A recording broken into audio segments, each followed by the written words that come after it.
Nice. Nice.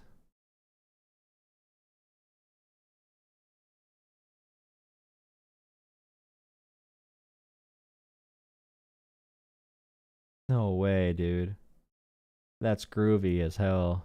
That's groovy as hell, bro. Wow. Thank you, guys. Subscriber only mode. Thank you. Whoops. Kick now. Kick me. Kick me. Kick me. What's going on here?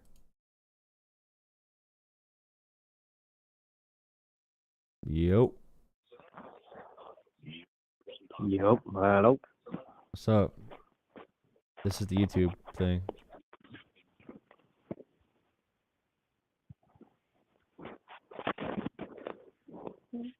Yeah. That's what I'm saying, bro. That's what I'm saying. Yeah.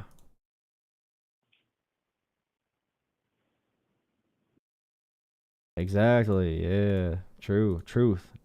Truth to power, brother. Brother.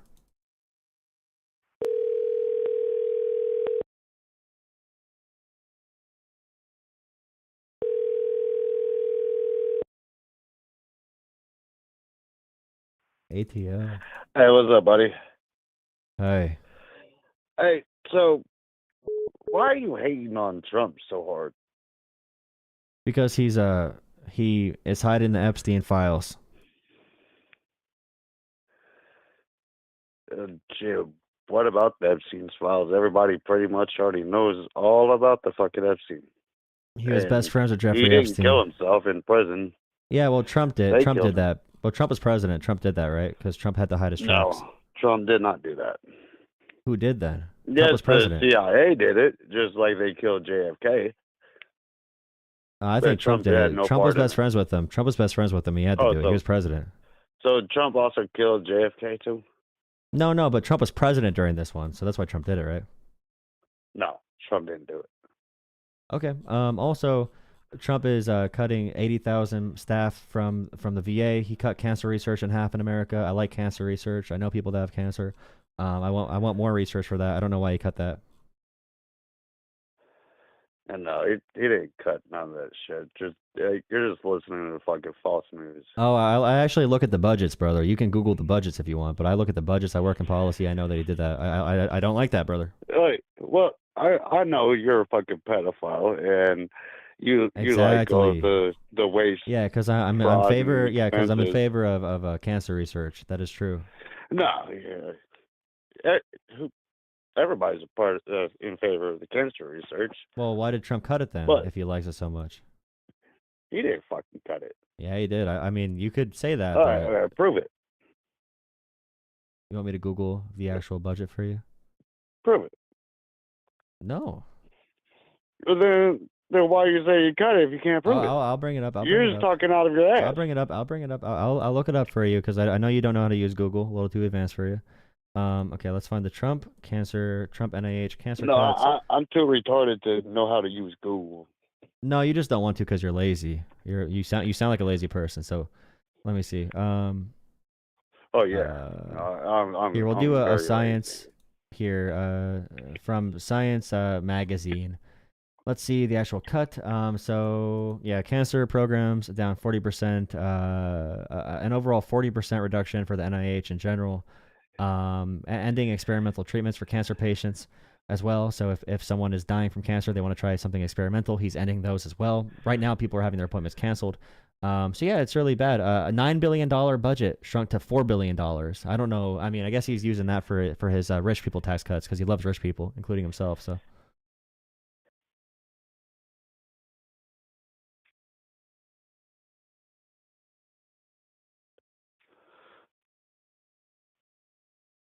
Yeah, I'm Googling it myself. These cuts. There you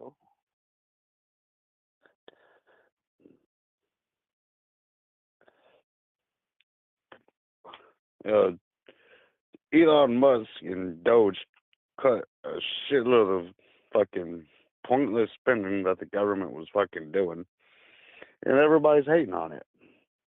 So one because program they cut is the program for cancer. They wanted all that money. The Democrats, the liberals, all wanted that money in their pockets, and they're all fucking raising a big hissy fit. No, actually, a lot of the funding was cut from they fired veterans who are taking care of other veterans who have PTSD and are dying from suicide. So why is Doge cutting that? Is that for liberals? Yeah, if they want to fucking commit suicide, let them. Shit, last month. You know what? Hey, yeah, that's the real Trump position. I'm happy you're mask off about it. This will be good for TikTok, brother. Oh yeah, great.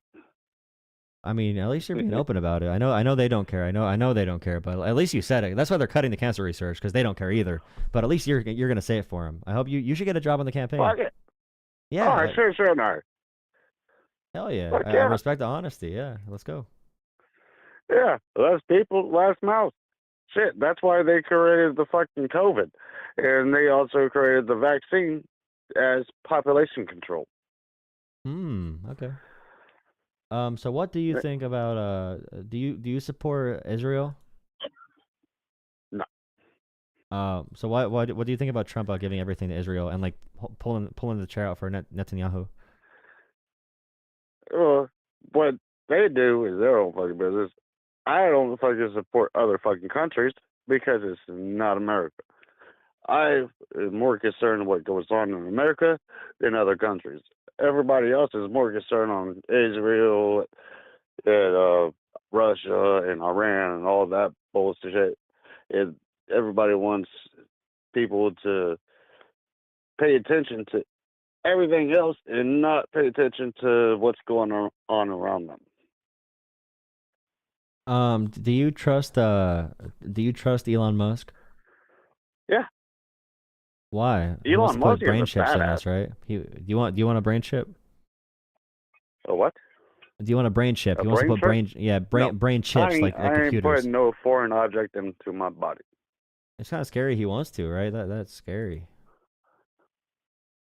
Yeah, like people would say the Antichrist is going to put chips in people. You know, like that's how we're going to be able to spend money. You just one swipe of the wrist, and that's where your money is. If Do you think we should bring back slavery? Bring back slavery? Everybody was a slave. No, should we bring it back?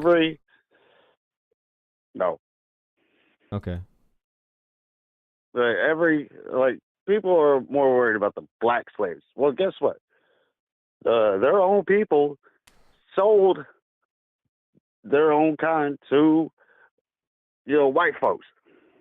Were there ever white slaves in America? Yeah, but there was white slaves in Africa. No, but in America, we talk about African Americans, right? Not Africans. Africa's a different continent. Okay, look, check this out. Like there was white slaves in Africa. There was black slaves in America. Nobody's talking about the white slaves in Africa, but the white slaves. I'm in America. I care about America. I care about America, though. There were never white slaves in America, right? Only black slaves. Right? But here's the thing. It's the same fucking concept. Everybody was slaves. Who gives a shit? Were you a slave? Was your ancestor a slave? Yes, probably. Did someone just say Africa is a continent with a question mark in chat? Oh man, you got to go to school, brother. Who said that? Someone in chat said Africa is a continent question mark. What a silly goose. What the fuck? No. Anyway, yeah, we're done and over with slavery. So why don't people just fucking drop it? Like they didn't have to endure slavery. Who gives a shit? Okay, you're not being a slave. Well, technically, every American is a slave because we all got to work. So you think people are wage slaves? The what? They're wage slaves. They're slaves to their wage. Got to make money, right? Yeah. You gotta make money. You think we should tax the rich people? Like take their money, give it to the other people that work? Yeah. Hell yeah. What kind Most of stuff? definitely. If we could tax all these billionaires more, like what would you want to spend money on? Like for if tax dollars could go somewhere else to other programs, like what kind of programs would you want in America that we don't have right now? That's a good question. I really don't know about that one. I mean, right now I would probably want more infrastructure. Like I would yeah, like to make more money, to support my family. yeah, for sure. So some type of we should take money from the rich and use it for more tax cuts and more benefits for workers. I'd say. Like Robin Hood. Yeah, Uh, yeah. Steal from the rich and give it to the poor. I don't even think it's stealing because they steal from us. So we're just taking it back. I Oh mean, yeah, most they're only rich definitely. because we Yeah. work for them. Everything we do makes them rich. They don't got to do anything anymore. They just make money from. They just have money. They make Yeah. money from the money they already have. Like everything we do, the rich get richer and the poor get poorer. Yeah, And it that sucks. needs to stop. That needs to be. Why can't everybody in America, be all equal? Well, you know what And happened? if we're So in so much freaking debt, if the United States is in so much debt, but yet we have billionaires, why don't America take money from the billionaires and they can get us out of debt? yeah, exactly. That would help us actually, start paying down the debt. We'd Yeah, have to tax them, but they're too selfish. But like, back in the day, of course they're before selfish. it became automated, you could have one person do one job, but once you got all the machinery, you could do 100 jobs with one person. But when you think about where those other 99 wages went, that one worker didn't get paid from that machine, right? So once we were more productive per person, all that extra productivity, you know where that went, right? All that extra money because they don't got to hire as many people. They could just buy a machine and have someone work a machine. All that extra money that those 100 workers would make, now that one worker's doing it, all the extra money is going to the wealthy. And that's why there's such big income inequality, income disparities is because of that. But the workers never got the benefit of the machines they built. The rich can Yeah, just use it to keep on getting richer.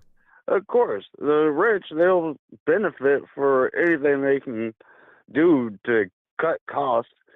That way they will have more money in their pocket. Fuck everybody else.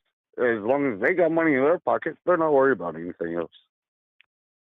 They probably, yeah. I always say this too. If the world ever, if all the volcanoes explode and the world's gonna die, I mean, they'll sell us out quick. Well, if they got AI robots Oh, to do all the definitely. jobs, they would just kill all of us. They only give us healthcare because they got to keep their livestock healthy, so we work for Hell, have you seen the movie I, Robot? them. Yeah, scary. Yeah, I think that's where we're heading. Yeah, we probably are. Yeah, I don't think they're gonna Yeah, be good robots. exactly. Like all gonna have robots in our houses one day, and eventually they're all gonna turn against us and try to take over. That's how it always works, and we're not gonna be able to fight them. I mean, for a while, Oh, we can fight them, yeah, but it's gonna we be could hard. try. We could try. We're gonna need EMPs. We're gonna have to cut off their electricity. Yeah, they have to have power, right? Yep, gotta unplug them. The batteries don't last Gotta forever. unplug. We gotta put batteries in them. But here's the thing with the lithium batteries, that does more harm to the environment than regular vehicles, like gas-powered vehicles, because they mine, the lithium out of the earth, and then when those lithium batteries go dead, where do you think they? What do you think happens to all those lithium batteries? Yeah, they have to have a. There is a recycling process for them, but that's expensive. They have to keep on. What the idea is, they're gonna keep on making it better and better. Like China right now, I think is testing a battery that can charge in like 30 minutes and hold like a super long charge, or not 30 minutes, like 30 seconds and hold a super long charge. So like the technology got to get better. But it can be good someday. It is all bad for the environment. Everything we do is bad for the environment, like really. Yeah, But everything. Yeah, no doubt. we have to find a way to reverse the effects, and also I think we consume a lot of stuff, especially the rich. Like they have 25 houses, 50 super yachts. They have 10 private jets. They're producing more carbon emissions than we do in our entire lives, like all of us combined. And we got to cut that down. Like why are they doing all that? They don't need to. They don't got to fly a private Uh, jet to the Super Bowl every day. yeah, like why do they need all of that stuff when they barely even use it? They have all this freaking money. And they There's make us people out there. recycle. They make us recycle. Yeah, They make us do recycling. They could just do whatever they want. exactly. Like they make us suffer, but they have no worries or no care in the world. Like, oh, I got all this money. I don't give a shit. I own you. it now you got poor people, poor families out here, trying to working so hard, working 2, 3 jobs to try to make ends meet. How come the government can't take from the rich and give it to the needy? Yeah, that's what like the Roosevelts did. Like Teddy Roosevelt did that. Franklin Delano Roosevelt did that. I think we need someone who's actually gonna, and that's what I liked about you could disagree with a lot of it. He's a little radical in some areas, but I know he's from a working class background. He's genuine. That's why I wanted Bernie, just because Bernie would have taxed them. He didn't give a shit about what they said about it. Even if he disagreed with other things, you just know he was gonna tax them. Like that's the only thing I knew for a fact about him. Yeah, Bernie is a Democrat. I was actually I like Bernie because of all of the stuff that he said he was going to do. I like him. There's a very few Democrats that actually are trying to do the right thing. The rest, they're either pedophiles or they're just thieves, and they want the worst to make them richer and make everybody else poor. They want to see everybody live in poverty, which is bullshit. Yeah, I think so. My big mission with the Democrats, the reason I do this channel is because I want Democrats to kick out all the corporate people and to bring in people that are actually going to tax the rich and give workers power. Because I think if they do that, they're gonna win like big time. If they actually do it, I don't know. I don't think they actually will. But if they do, they'd win by a lot. So I hope they do. I'm trying to. I don't support the Democrats for one reason and one reason only. Okay. They're the ones that started the KKK. Is President Lincoln, his vice president, was a Democrat, and he became president, and he tried to start slavery after Lincoln died. He tried to bring that back, but that was immediately cut off. What do you think about like the KKK today is voting Republican, and Democrats passed like the Civil Rights Act? So how do you like square that?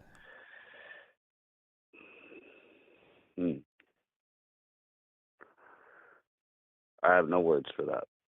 Well, you don't got it. I mean, we talk on these shows, like I do this stream, and people expect everyone to come with their snappy responses to everything, and I don't, I'm not gonna force that out of you because I think we all can, think about things and take time to think about it. You don't got to respond to that right now, but I appreciate the call. I'm gonna take some more callers, but I appreciate the conversation, man. I know you came in a little hot, but I think you're just you like talking shit, right?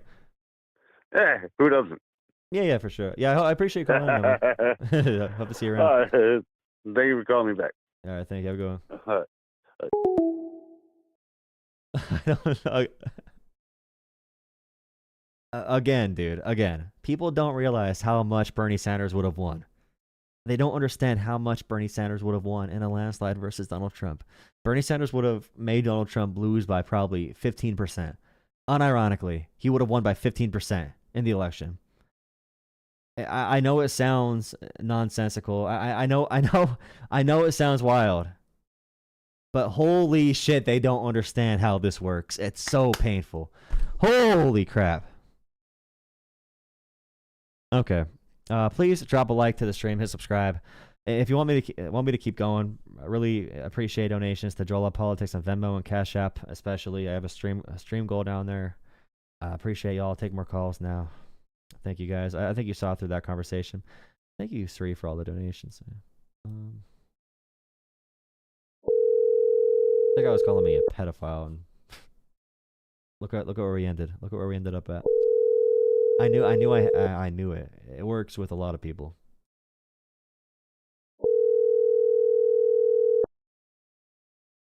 Oh, it's so painful to think about. Like, thinking about Democrats calling Bernie a sexist, racist, misogynistic, evil white man who is a radical, unhealthy, old socialist, and now they're all begging for Bernie's approval and begging for Bernie's direction. It's so painful, bro. And I'm not nearly as crazy into Bernie as I was back in the day, like in terms of being a Bernie bro, but holy crap, it's so depressing to see what we could have had, bro. Oh my God, the world could be so different right now, dude. We'd probably have a public option at least right now. Some form of universal health care. Not Medicare for all, but something. Holy crap, dude. Oh, it's so painful. Ugh.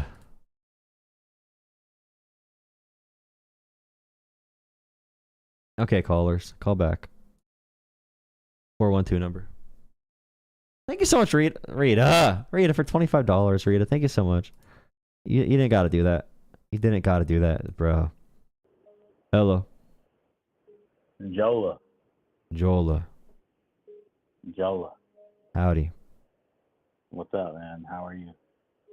I'm doing pretty good. It smells like cow manure outside, so the farmers are getting ready for the growing season. You know how it is.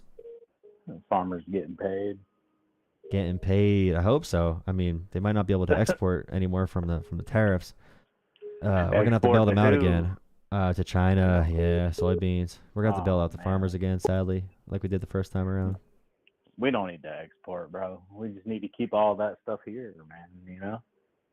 That sounds really good if we don't talk about the world at all. If we just like say things, that sounds good. But no, I mean it sounds good if we kind of become isolationist, kind of like North Korea, right?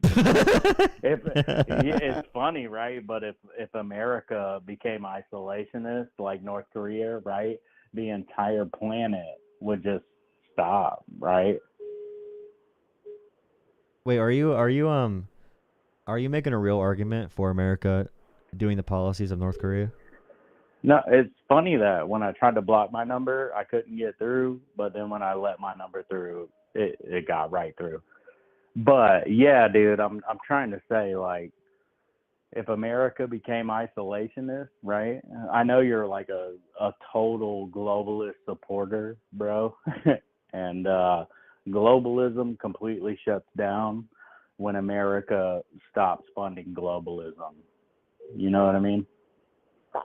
China would be fine without America, and China would make a new globalist order around China 100%. They manufacture like 90% of the world's goods. Like, yeah, they have a manufacturing giant. But genuinely, do you think America? You know why? Do you know why? Why? Do you know why? Why? I don't know why. Do you know why China is a global supplier? Do you know why that is? Because we pay them. Because what? Because we pay them? No. Do you know why America let China in the World Trade Organization? Why? Do you know why? You don't know why? Nope. Damn, Joel, I thought you were smarter than that, bro. Nope, I'm stupid. Stupid liberal. Yeah, I wouldn't say you're stupid, but you're kind of like, you know who... Tell me why. Do you know who tomfoolery is, bro? Tomfoolery. That's crazy. Do you know who he is, though? Like, I've called in his show, bro, and you're like the exact same as him, bro. You know what I mean? Are you gonna make any points? Yeah, dude. China was let into the World Trade Organization in like 1996, bro. Right? And so like China would be nothing, zero, nothing, nada without America, bro. Right? Well, now they're like, something. Oh, now they are very formidable. China is a mega. No, is it 1996? Yes, they are. They are today. Yeah, it's not 1996 anymore. It's 2025. They are formidable. No, they're not. Actually, they probably take over globally because of their manufacturing power. No, they're not. No, they're not. No, they're not. Are you just a whiny liberal that says no, they're not with your fingers in your ears? You avoid facts and logic to say your like repeated ideology? No, I just sit here and tell you that you don't know what you're talking about. You don't know what you're talking about. China was let into the World Trade Organization in 1996 because America in the 1970s owned 80% of the fucking wealth in the country, with being 4% of the population, right? So if you want to talk about it, our politicians, I know you liberals hate to admit that our politicians are corrupt, bro, but what everybody's done is sold out our country. Liberals are more anti-corruption than any Republican put together. No, they're not. Yes, they are. They trust they do monopolies, they do anti-corruption policies, they tax the wealthy more. Yes, the people that tax the wealthy less and make cryptocurrency. Brother, you're out of your mind. Corruption legal. You're out of your mind, brother. You're such a whiner. Why do you whine so much? Can you stop whining? Bernie Sanders, bro. Stop whining, you whiner. Whiner. You can't talk about any facts. Bernie Sanders if you don't know, guy, China bro? today would absolutely destroy America if America went isolate. You want America to become North Korea? I'm not talking to you. Have a good night. I think that if America became isolationist, bro, our country would be better off. I think that's Who pays one thing. you? What does Russia pay you? Who does China pays pay you? Does Who China pays pay you? you? I think China Who pays you. I think Tom USAID pays you. USAID pays you, dude. You're gonna get off the phone real quick with me because I'm informed, brother, and I know informed, you will. You're informed about your hand after you wipe your ass. I know you're without any gonna hang toilet up paper. the phone real quick, bro, because you don't want your viewers. Yeah, because you sound like a sassy gay lumberjack who is off work today. Hey, dude, let me tell you something, right? China would be nothing without America, first of all, and second of all, Jolah, you are a pipsqueak, brother. You would do nothing to anybody. Right? Whoa. What are you suggesting? You are nothing, nothing, get with brother. Me. You are a little tiny, little itty bitty pipsqueak. Stop fantasizing. Brother. You're weird. Ew, get away from me. Gay. Ew. See, that was an offensive use of the word gay. I apologize to the gays. I apologize to all my gay friends. The entire gay community has been insulted by me, and I'm sorry. Hello.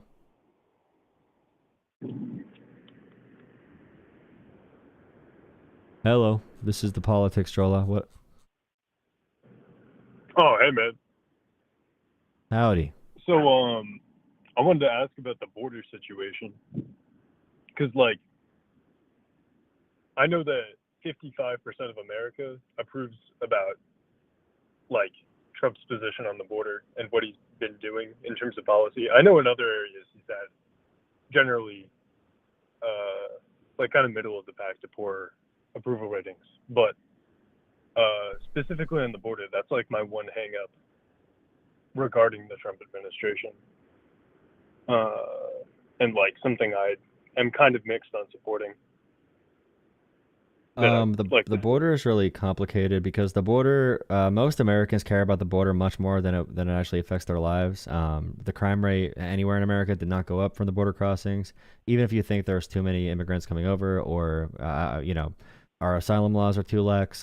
There's nowhere in America where there's terrorist gang cells and shootouts with ICE for a reason. ICE right now is sending 25 people per person to go attack college students who are doctoral students at universities. There's a reason they're using resources there to make conflicts because they can't find these illegal violent criminals they promised. And even with the people they say are gang members, whenever they go to court, it's torn apart instantly. They have no evidence. And, in general, like I said, if there were terrorist cells in America, they would be getting into some type of, even if it was just these are agents with masks on, even if they have unmarked vans, someone using their Second Amendment right is not going to let their daughter be snatched up into a random van, so. It seems pretty clean, and by the way, you can say both. You could both say too many people came over, and we need a better system, and also the crime rate did not really go up. There's not a million people swarming America. You could talk about Lake and Riley, but also there's thousands of people that were assaulted with Trump as president by immigrants. We're not going to blame the president. People do shitty things from every group. American citizens do crime at a higher rate than immigrants do. So I think you could hold all these opinions at once. Right. What would you say the explanation is for it being so popular among more moderate voters to vote about the border specifically with Trump's policies? It's hard to say because most people are not at the border. They don't know how many people are crossing over. It's an easy scapegoat. I think if for example, if Democrats would do the Bernie Sanders route and blame every single problem on the wealthy, then the wealthy being the problem would be higher in polling. But Trump talked about immigrants. He said, you can't go outside anymore without being violently raped and killed if you're a woman anywhere in America. If you're in a suburb, the brown people are going to move in and insult and assault your communities if the Democrats win. So he used a lot of very charged rhetoric talking about violence and scaring people and lying about a lot of it. Look at the Haitian immigrants in Ohio, So it is interesting. I do think people care, but also, in my opinion, there's a reason they bring up the same three stories that are nationally televised. And if people have real issues they're facing directly, like healthcare, childcare, that kind of stuff, they'd probably be voting on that. But I don't think Democrats did a strong enough job having a counter narrative to Trump.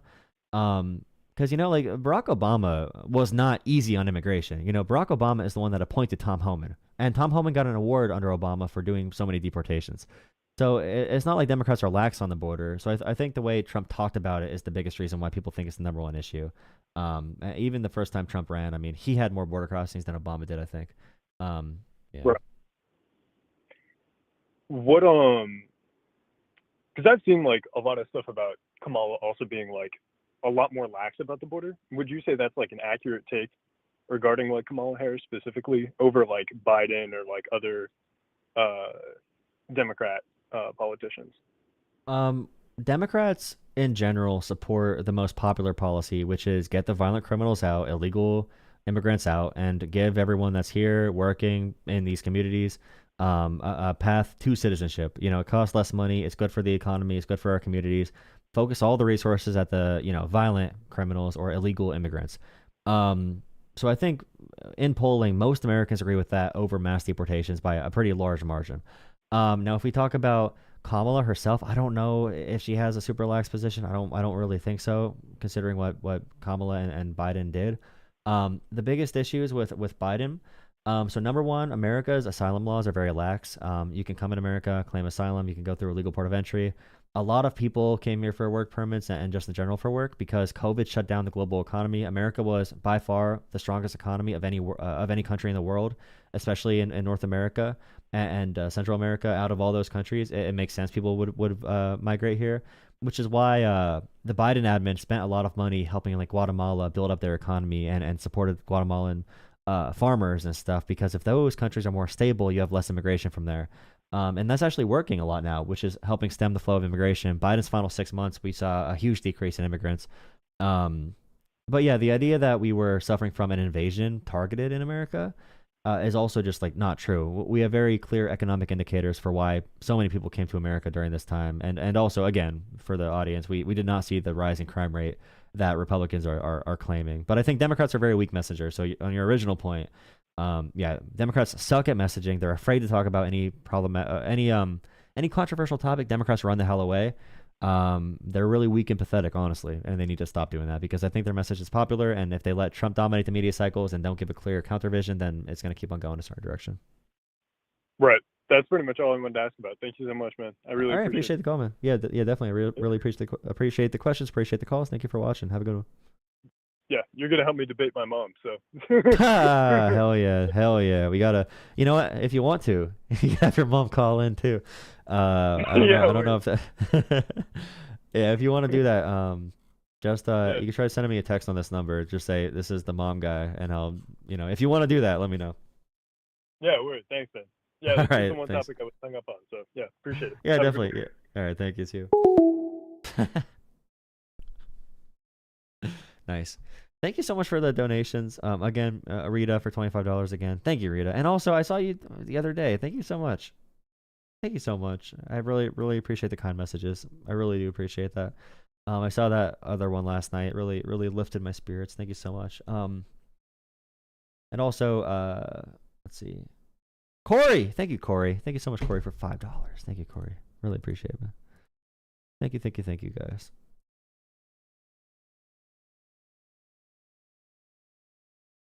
Each one. Do we know the opinion of... I don't know anything about anything, dude. Don't ask me about any opinions of natives. I do not know anything at all about native issues. I'm sorry. I just do not know. I cannot answer that question in any way. I do not know. I live in Pennsylvania. I don't live in Arizona or anywhere, or Nevada. Howdy, what's up? Is this Jonah? Yeah, this is the politics guy on YouTube, yeah. Yeah. I'm not MAGA at all. I am 100% liberal. I just lied so I could ask you, what's the best album by the Offspring? Because they're a kick-ass band. I only listen to rap, I'll be honest. I'm one of those white guys. You're the wrong kind of white guy. Whoa. I might be crack-a-lacking. Best white guys are us weird, autistic guys who don't care about what people think. We just do what we want to do, and if anyone doesn't like it, well, they can suck it. And listen, I listen to really nerdy music. We ain't hurting nobody. All I do, I just walk around and just listen to music in my headphones and don't give a care in the world. I don't hurt anybody. I hardly talk to anybody. And that's why I think this world needs a bit more of completely nerdy people who keep to themselves rather than idiots who try to make themselves seen. Yeah, I mean, attention, people who beg for attention, not too good. I definitely am an introvert headphone listener, so, you know, pretty somewhat autistic, so that's good, I think. What's your persona? What's my what? Persona. I don't know how to answer that question, I'll be honest. What do you think?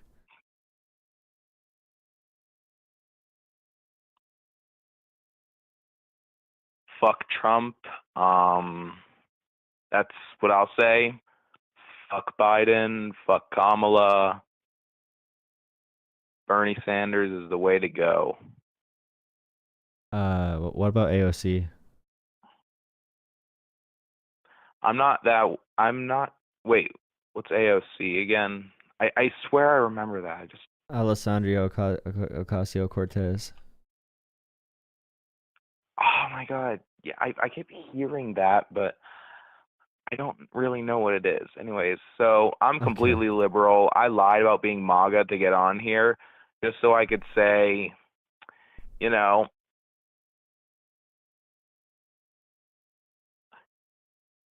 just so I could say what I want to say. And what I want to say is,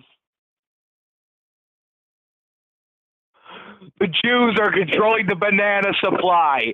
They're controlling the bananas. They're making them dick-shaped so we stick them in our buttholes. I'm going to say it. I know you do have. You definitely do have. They're making them. They're making all the fruits and vegetables I am happy you're speaking. So we can shove them in our booty holes. I am happy you're speaking. Why do you think?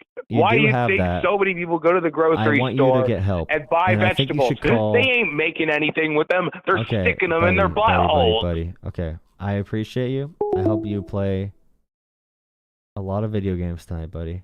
Keep yourself occupied. Make sure you fidget. Okay, make sure you fidget. Make sure you fidget a lot, buddy.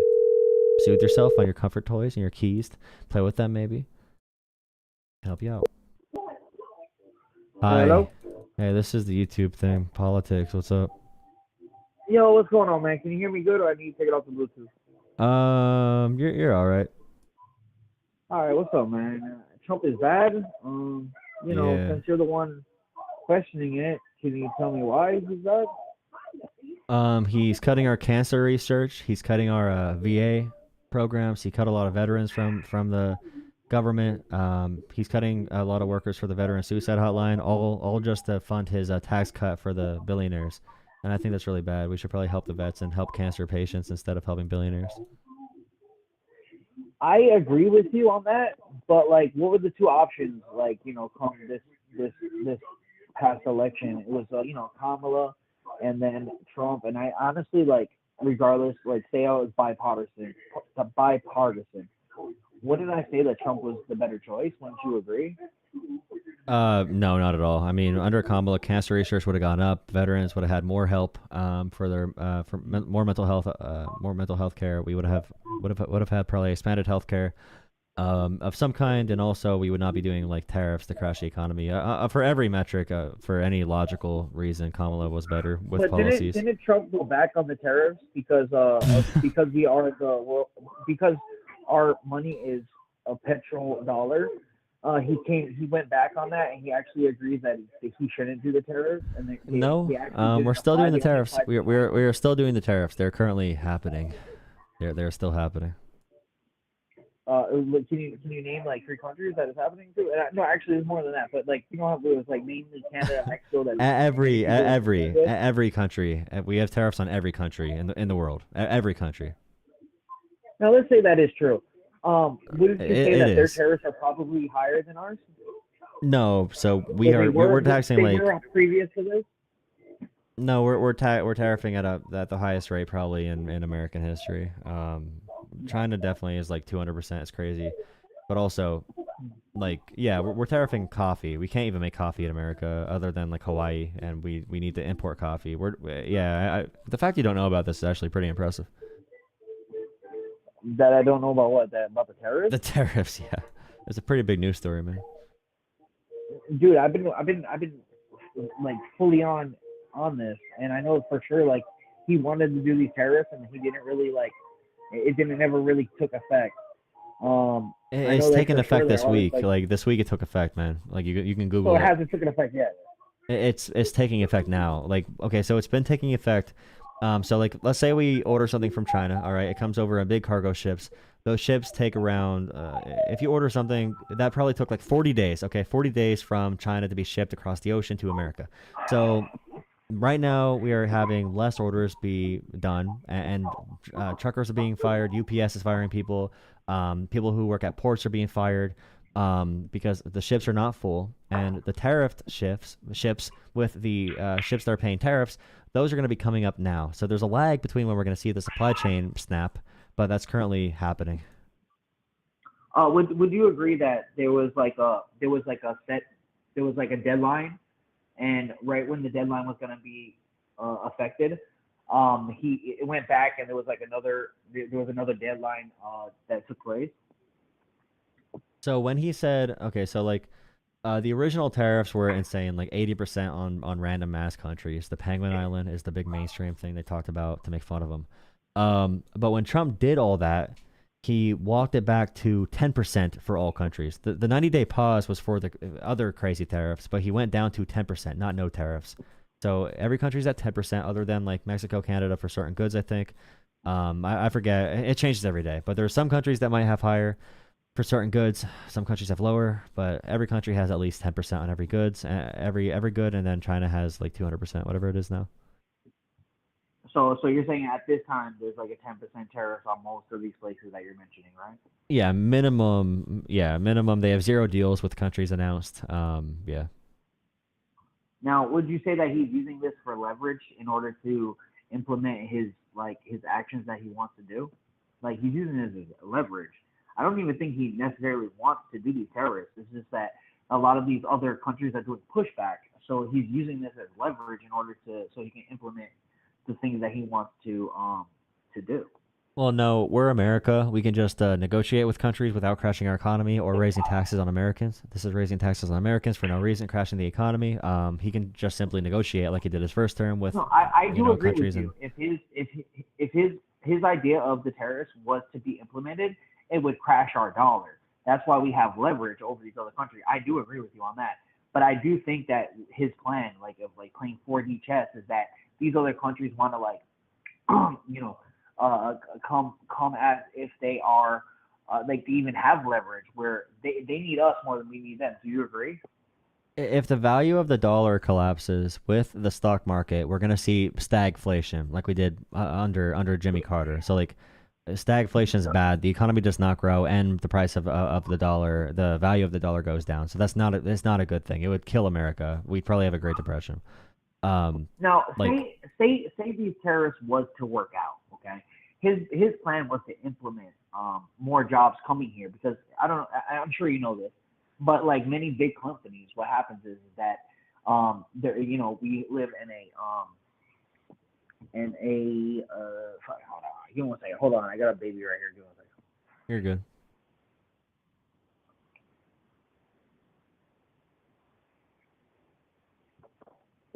Okay, I'm back.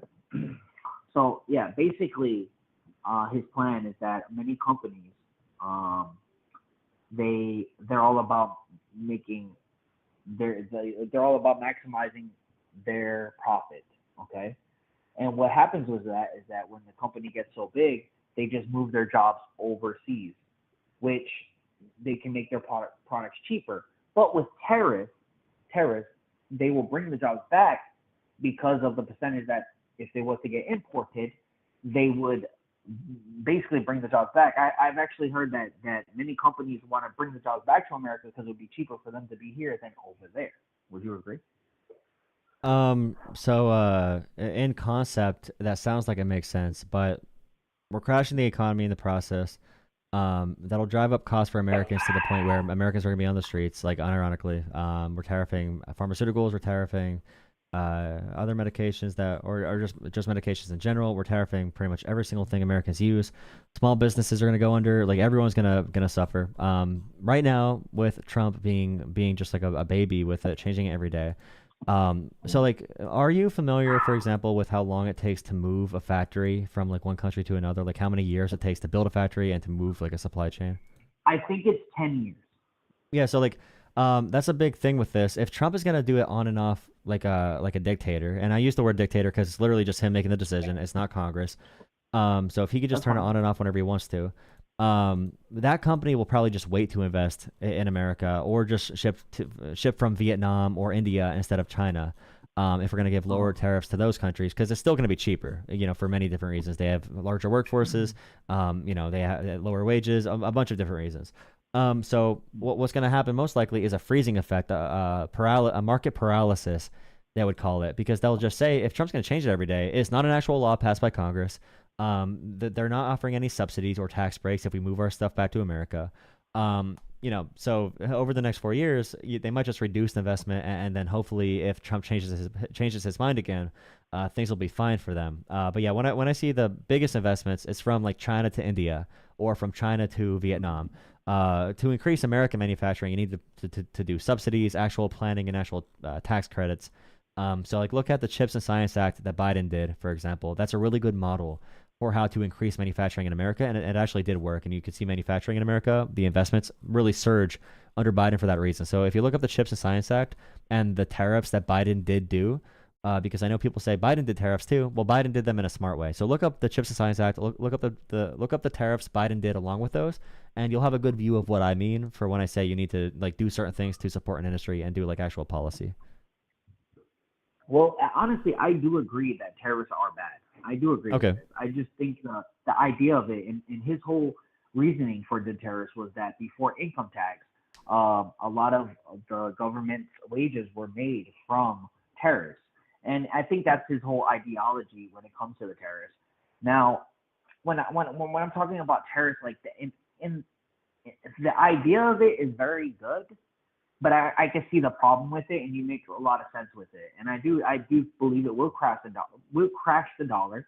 I don't know if you know this, but there's other countries that use our dollar as if it was their own currency, like Ecuador, for instance. And I'm sure if our dollar was to crash, they would have to find an alternative, probably what's it called, bricks or bracks, right? That could be our alternative for them or whatever. But you have to see his idea of it, and he's honestly, I don't even think he's necessarily going to go through with it. He's just using it as leverage. Well, he's doing that now, and so Trump also said we're going to cut income tax completely, remove income tax by using tariffs as a funding mechanism. So Trump has given himself every possible way to get out of this tariff thing, every justification. But he's really just like, I don't know, he wants to do it, he's going to justify it, and I feel bad for his supporters that need to run around defending things that don't make logical sense or anything. And look, I don't know why you're going to cut me off, but I just want to make a really good point with you. What do you think about the Ukraine war and our funding that's going to it, and you know how we're going to get these precious minerals from them? I just want to know your outlook in that whole deal that he made with Kulinski. I was like, really, I really want to know your outlook on that. So to keep America safe and keep American troops safe, I think supporting Ukraine in any way is necessary, 100%. So I'm for supporting them in whatever way we can get them to support Ukraine. I'm gonna be for most likely. But do you understand that's a losing war, right? No. So like when we talk about Ukraine being a tiny country being invaded by Russia with the help of North Korea and China, Russia has failed in every single front of the war. They thought they were going to be able to run over Ukraine really easily. They have not been able to do anything nearly what they thought they would be able to do.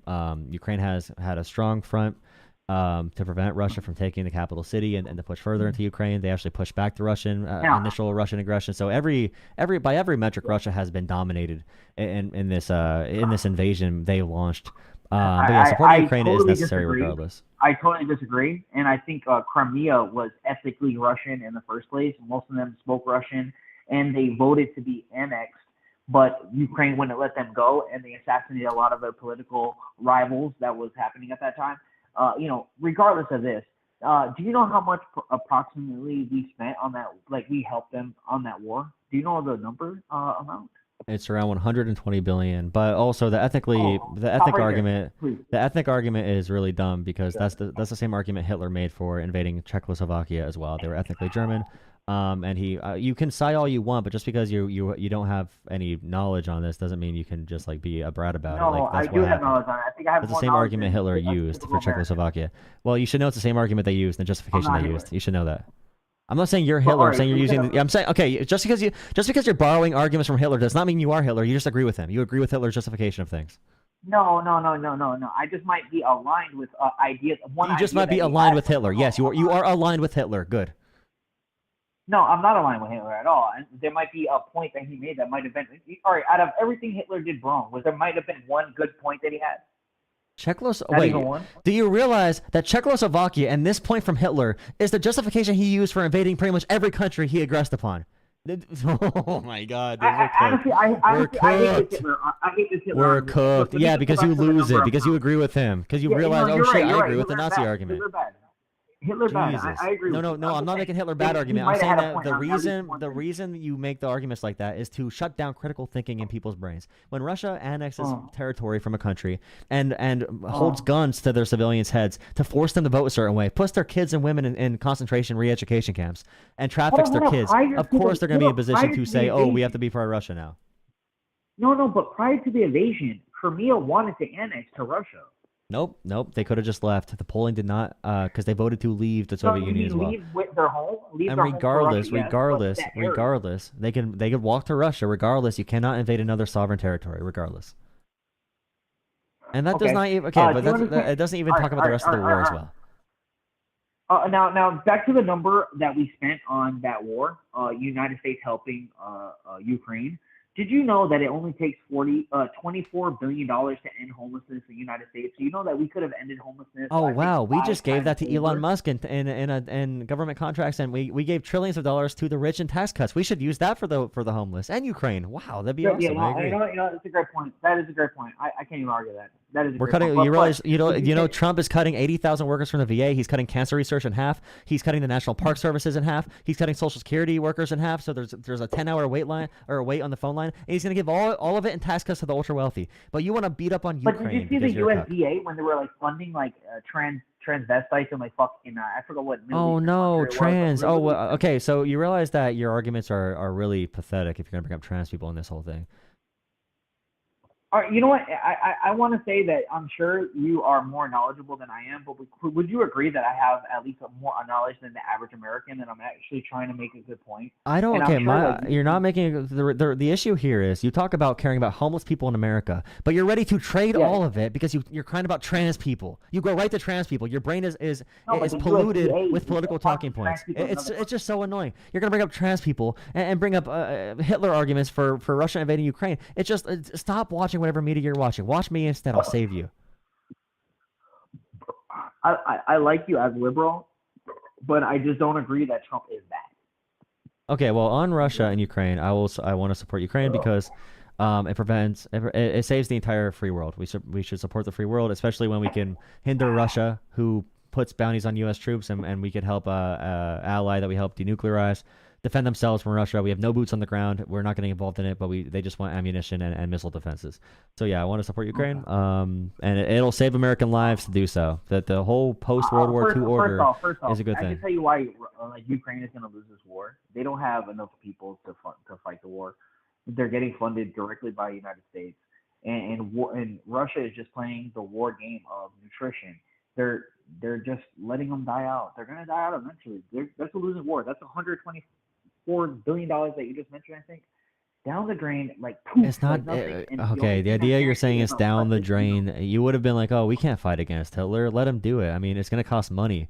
It's going to cost money to stop Hitler. Don't stop him. It's going to cost money to stop Hitler. Oh, God. Okay. okay. I hate. We got to give that money to Elon Musk instead. Let's cut Elon Musk's taxes instead, bro. All right, one question. If I was to go to 109 clubs and get kicked out of them, was it me or the club that were bad? My god, bro. Oh my god, dude. Just answer the question. Only club goes me. I go to 109 clubs and I get kicked out of 109 clubs. Who was the bad person there, brother? Okay, what media people do you watch? Like, who are your top 5? I like all right, my main guy, I like Myron Gaines. Yeah. That's what you want, bro. I think he's the most honest person on the internet right now. Okay, here's another tip, okay? If there are commentators convincing you to blame every problem on immigrants or the Jews, because I know you're talking about the Jews with the 109 countries thing. Sure.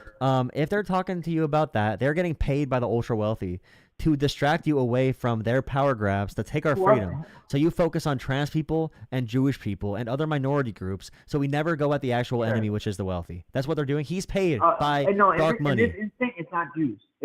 It's Israel. Okay. Oh, yeah, Israel got kicked out in 109 countries. Yeah, Israel got kicked out, dude. Holy shit. Did you know before they were called the, what was it called? What is the name of it? Whatever, the main military front. Oh, no, the Secret Service of, Mossad, okay?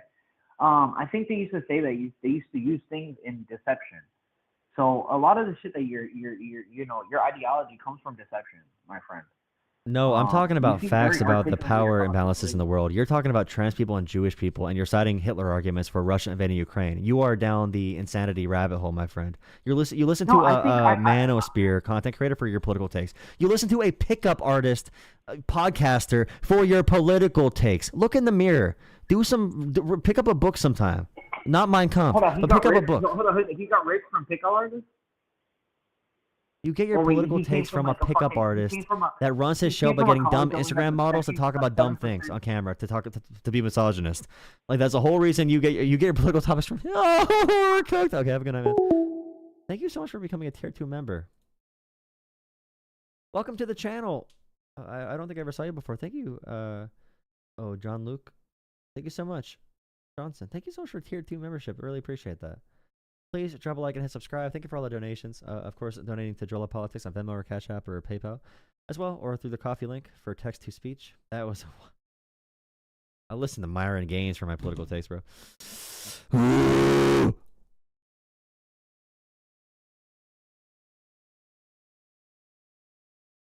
Why could I not just be a gaming streamer, bro? Is this Jonah?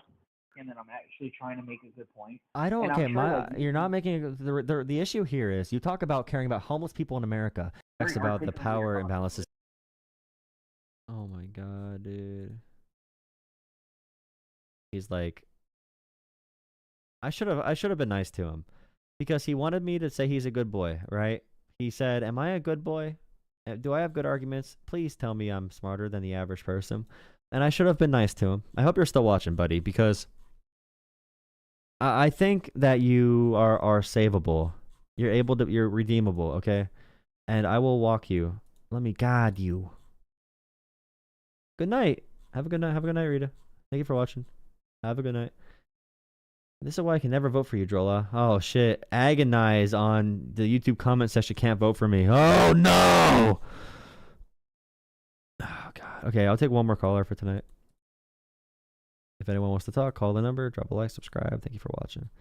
Everyone join the Discord as well. I want more people in Discord to talk about things. My Discord link is in all my channel descriptions. And also, I'll drop it in the comments or in the chat right now. I'll take one more caller for tonight. Thank you for all the support, guys. $10? Devin, you should 100% be a mod. Why are you doing this right now? You know, there's a big issue here. I appreciate your support. Okay, I appreciate it. There's a big issue here, though. It's that you're now the third person to donate $10 and say I should be a mod. And I cannot set the precedent where I give people mod based off of $10. I appreciate it, but I can't do that. I can't reward that. I'm not Donald Trump. You know, I can't. Thank you. Thank you, Defin. Thank you. I appreciate it. The indigenous point of view on immigration, invasion, religion, and morale is more relevant now than ever. What do you think about that? I don't know what the view is. I do not know what the view is. I don't know anything. You can tell me. Thank you, Sam. $5. Thank you for the border information. Mikhail, thank you for the $2 as well. I appreciate the support. You can message me on Discord or email me at jolatalkspolitics@gmail.com to tell me about that, but I don't know about it. I can't give an opinion. I told you the first time, I don't know what you're talking about. I'm not informed. So I can't get... Thank you so much, Leftover Bagel. What kind of bagel are you? I should not be a mod. Also, buy Jolah Coinus. Jolah Coinus. Smash, like, subscribe. Thank you. I appreciate it. Thank you, thank you, thank you. Thank you, man. I mean, bitch. How do you guys feel about that? Saying man to girls. Do you guys say man to girls? I say guys to girls. How you guys doing?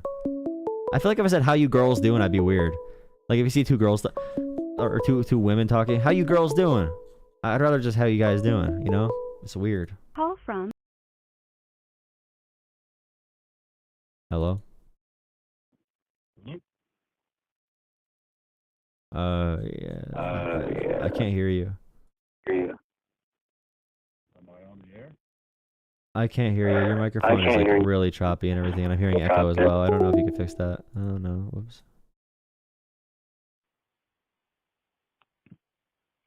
Please, man, debate me. I've already donated to your stream. I'm begging you, dude. What? Why don't you stop talking to fucking retards and open your channel up for informed people to call you, right? Like, everything, you're sitting bagel. there talking to the dumbest dumbass you could, bro. The dumbest You're dumbass a you goddamn could. commie. I'll call you back in like 10. Bye. Why are you so sassy, bro? They're all so sassy, dude. I gotta have I need a soundboard to call people sassy. I really do. Because the sass levels are off the charts lately, dude. They call in like, you're talking to the dumbest dummies of all time. You should talk to a real baller like me. Answer the call. I'll call back in 10. Like, chill, dude. I don't want my kids to see that in public. Sorry to be pushy. Do you realize that Americans invaded and pushed away indigenous tribes? You mean like the Trail of Tears? I just don't know anything in particular. I appreciate the donations. I just don't know enough. I don't want to comment on things I don't know about. To accept, press I think 1. that's reasonable. Hello. What's up? You're my final caller, man. What do you want to chat about?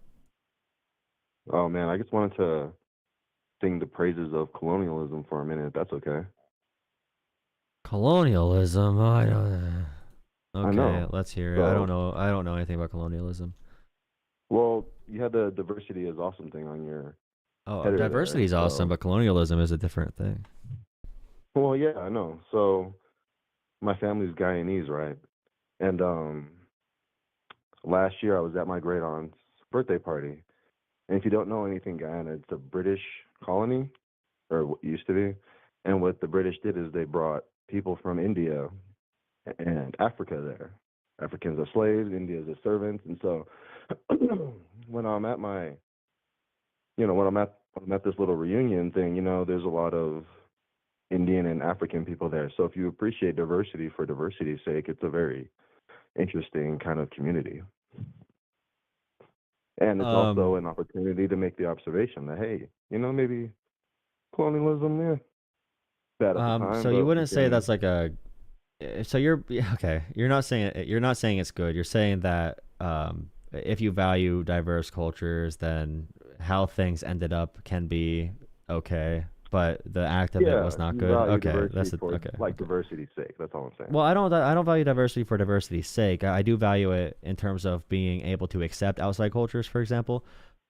Because if you cannot accept outside cultures, you cannot have America. America is strong because of immigration, because of welcoming researchers.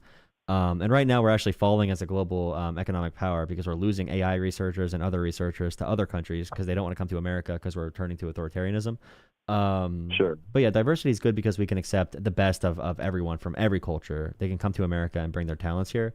And it makes us more durable when it comes to losing freedom. If you look at dictatorships, usually there are not many diverse dictatorships, right? Probably not. Not very diverse. Look at China; they have a few genocides going on. You could argue, and just in general, if you don't think it's a genocide, there's different labor camps and re-education camps for any other cultures or races in different countries, and there's usually some type of demographic line where the government sets a line like we have to follow this for national interests. Here are the real Americans. Here are the real Russians. Here are the real Germans. Like nationalism for that reason, isolationism goes to bad directions for a lot of these instances. Yeah. Do you get a call? Do mostly conservative people call you? Because yeah, no, like, everything you said there is pretty obvious. So I'm like, yeah. Well, yeah, no, but they don't. You have to go through everything, and nothing's obvious, right? Because right now, if you think about it, Oklahoma right now is teaching kids that the 2020 election was actually stolen. As actual curriculum, essentially. They have a Trump Bible in every class. So there's going to be kids coming up, and we have to be ready. If anyone has kids right now, your kids, if they go to public school, they will be in class with kids who are taught from a young age very cult-like ideas. So the reason I take calls from like 15-year-olds or 16-year-olds that watch Charlie Kirk is because I know they talk to them. And I don't want to talk to kids, obviously, and I moderate the conversations, but they need to find some creators who can talk about some factual information because they are going to be literally indoctrinated into cults. And the only way to break that out at a system level, to break that cycle, is to have a huge disruption. And we cannot handle that in this era. We cannot handle a world war or another surveillance state being built, which is already being built courtesy of Doge. That is Doge's real mission, is probably surveillance state, most likely. But yeah, we have to go through and do the job of educating people. The comment like, "It's not my job to educate them," is really gonna fail us if people have that mentality at a broad scale. Yeah, but I appreciate the call. But yeah, colonialism is good because diversity good. Yeah. You could probably convince some liberals, some like consultant liberals that do trainings. Like, yeah, you know, it's just a fun perspective because like I have a very unique kind of family background, and part of it is because of the history of how the world was built, aka colonialism. So, yep. All right. Have a good night, my friend. Necessary evils, maybe. All right. Have a good one. I mean, you can argue that certain spoils of history are gonna happen regardless, and yeah, Hitler Youth. We are having a Hitler Youth with a Ryan Walters in Oklahoma. He's an actual Nazi, by the way. There's some things historically that just happen. So it's like someone said you have a voice. Try to see all angles. See, I do see all angles. Here, wait, here, DJ, how about you explain this point for me? Are you here, DJ? I'm gonna end the stream on this, but pretty much the point that things happen historically. The evils of Rome or America or any empire, England, whatever it might be.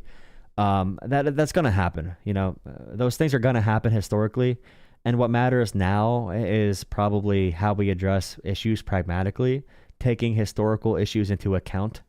So is it possible to sort of remove current cultures?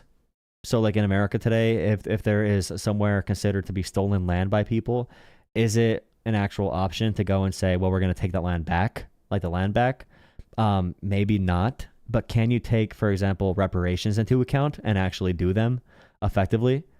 I would say so, yes. So there's an interesting thing there where history does happen, bad things happen, but what matters is really our approach to resolving those issues and making sure people understand the systemic and historical factors there.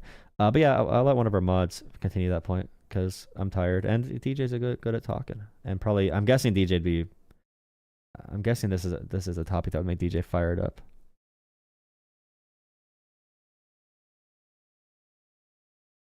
Hello.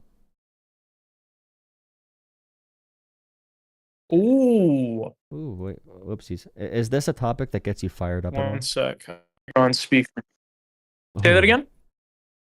Yeah, I imagine as a Libby Lib yourself, this is a topic that would get you fired up about like land back and land acknowledgements and the idea that we need to resolve those things by doing some type of return, and like, oh, this happened 100 years ago. Who is the original people on this land, and which one do we count? Like, you know what I mean? Yeah. I mean, it's difficult. Obviously, the idea of returning to the pre-industrial, like super decentralized agrarian society that indigenous people were in is completely untenable. There's also the question, like, where are we going to go? I don't want to go to Europe. I don't want to live there. And at a certain point, right, like we have statutes of limitations on crimes for a reason. If you did something a long, long time ago in a galaxy far, far away, it's kind of hard to have redress for that crime like decades later. And so I don't know. I'm like a more realistic conversation that could actually get somewhere without massive amounts of violence and like willingly doing a diaspora of the American people. Like we could have a conversation about reparations, about increasing the size of like tribal reserves, but I mean the idea of complete decolonization is just as a non-starter when it comes to anyone in the actually comments, doing if you disagree with this, hop in Discord. Definitely be open to conversations, I assume. And someone said indigenous tribes are still alive, and yeah, I mean right now if we look at reserves in like Oklahoma, for example, or Nevada, like I'm not saying that should not continue, and of course like looking at reasons, there's different health issues and different communities and economic issues and whatever else might be present, but the most radical form of land back, where it's like, well, I am standing right now on this tribe's land, and that must be given back to this tribe. We have to find their ancestors and give it back to them for their own self-determination in this territory. I would rather just talk about what we can do. If there are, for example, communities that the American government, which is the main argument for reparations, it made being black, being subhuman and less than human, and not having rights, and we have a whole history there, obviously. That's why I'd be for reparations there, and I'd be for reparations if the U.S. government says another group, like the Japanese, got reparations, and any other group, including indigenous people or Native Americans, whatever term you use. That's definitely something to take into account, but I'd rather focus on actually possible and doable ways to resolve systemic issues and to see where we are today, I guess. I don't know. I'm not saying they don't exist, obviously. Yeah, if you want to reverse territories to a certain point in history, the question is which point in history do you want to pick? And it really seems arbitrary, unless you're going to go all the way back to like whoever was first on this land gets this land. And that's, impossible to completely figure out, and even more impossible to actually effectuate. So I think rather than like looking at an arbitrary point in history and saying back to these borders, please, we should just in a forward-looking way, what's the most fair sort of distribution of land that's going to allow people to coexist and all have a shot at prosperity? And there are definitely things we can do with regard to indigenous populations towards that.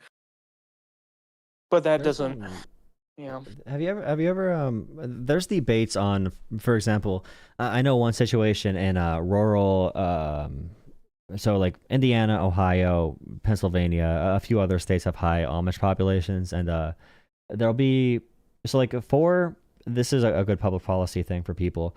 If you want big factories to move in to where you are and you want those jobs to come, you need roads that have 4 lanes. So, 2 lanes each side at least for the size trucks they need to be able to pull out and to have a fully operating center for shipping or manufacturing, whatever it might be. So in many Amish communities, there are struggling rural communities that coincide with Amish communities. And they want these jobs from big factories. But the issue is to build these highway systems part of it would be to disrupt the Amish people's land and to essentially say, you know, we must take domain here, and we're gonna build a highway. You can keep your house, but you know, we're gonna build a highway here and sort of like ruin your farmland or whatever it might be for Amish people. And the whole conversation would be like, you know, Amish people have a different lifestyle, and you know, should we maintain their how they would like to live? Even if, you know, if they want to live in the 1800s or whatever era that they mostly resemble, where does it become an abridgment on, you know, when are we taking religious freedom? When are we taking historical freedom? When are we taking every form of freedom from someone? Those are huge debates. And someone said, who put the indigenous in reserves? In regards to your caller, someone responded directly to you. We should then give indigenous tribes a real voice and a place in government. I'm definitely, I'm for commissions like that. If we have separate, like, you know, leadership commissions in different states for things like that. There's the Bureau of Indian Affairs, and it's kind of a weird situation. There was a Supreme Court ruling, I forget how far back, it might have been 2013 or something. It was McGirt v. Oklahoma, and it gave tribes the authority to prosecute natives that commit crime on native land, which I think there was a problem with. Like, we gave them that legal authority, but I'm not sure if the funding was sufficient. It is another sort of thing. It's difficult to reverse disenfranchisement. Once you've taken away a lot of what a society or culture had, it's a complicated thing, or it can be, to give them that back. It can also be complicated, like what you were talking about, to try to integrate them into our legal system on a state and federal level. And there's kind of a double-edged pinky, which is, we either give them some of their autonomy back and like a degree of self-determination, but then they're like existing in this weird, jagged, half autonomous, half colonized situation. So like McGirt v. Oklahoma gave them the authority to prosecute natives on native land, but not non-natives. And the result of that is that a lot of the criminal cases that used to be offloaded onto local, state, or federal police now aren't. And the ones that still are, which is just like if a citizen of the state goes and commits a crime on a tribe, that gets like backlogged really consistently. And you know, it's technically supposed to go to state or federal law enforcement, but they tend not to do anything about it. It tends not to get prioritized at all, because it's in, I don't know, it's in kind of a weird zone of ambiguity. Where law enforcement is just not focused as much on crimes that happen in tribal territories, and so they often ignore crimes committed by non-natives. But so there's a bunch of weird logistical stuff that can come up when you try to give some autonomy or self-determination back. And then with some like the Amish, like their culture has a lot of antiquated stuff that, you know, many people might consider a violation of human rights, and like with women, for example. And so do we let them self-determine their own culture if it's antithetical to American values writ large, or do we like ethnocide them and then forcefully integrate them into a system that's foreign to them and that they wouldn't operate on by themselves? Is it difficult? Yeah, I don't know. No, I just laughed because someone they roast me no matter what. Like, they literally just, this guy is lost. Too much information for Jolah. And I'm literally just like looking through my tabs as you're talking. I just love how they roast you for anything. I do appreciate them. Yeah. Are you in favor, even if it's not pragmatic? I mean, I'm in favor of them, like in concept, but like reparations, because the American government never did that. Yeah, I guess it would be similar to what I said with land back stuff, where I'm not as concerned with, like, we did this thing in the past and now we have to repair it. I would be more concerned with, like, here's a community that is struggling relative to, whatever dominant or majority community there is in the country. Let's think about ways to help them, right? And to assist with getting more prosperity. That's just what I meant when I said, like, forward-looking policy. We can do it with an understanding that, these issues were caused by historical stuff. But yeah, I just think we don't need that part. Like, we can give assistance to a particular underprivileged community without having to say, here's what we did wrong in the past, and here's how we're going to repay them for that.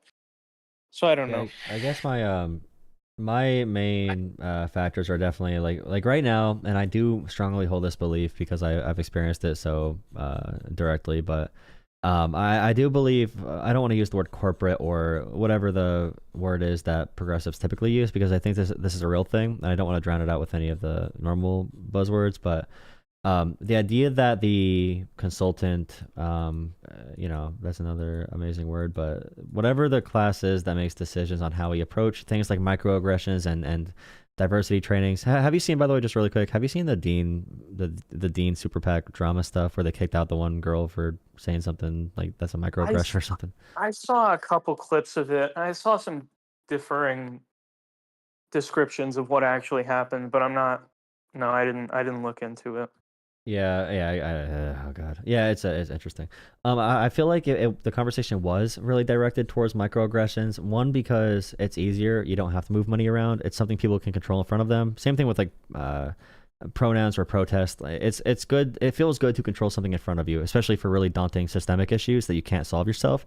Being able to cancel someone or whatever it might be really feels good because you're doing something.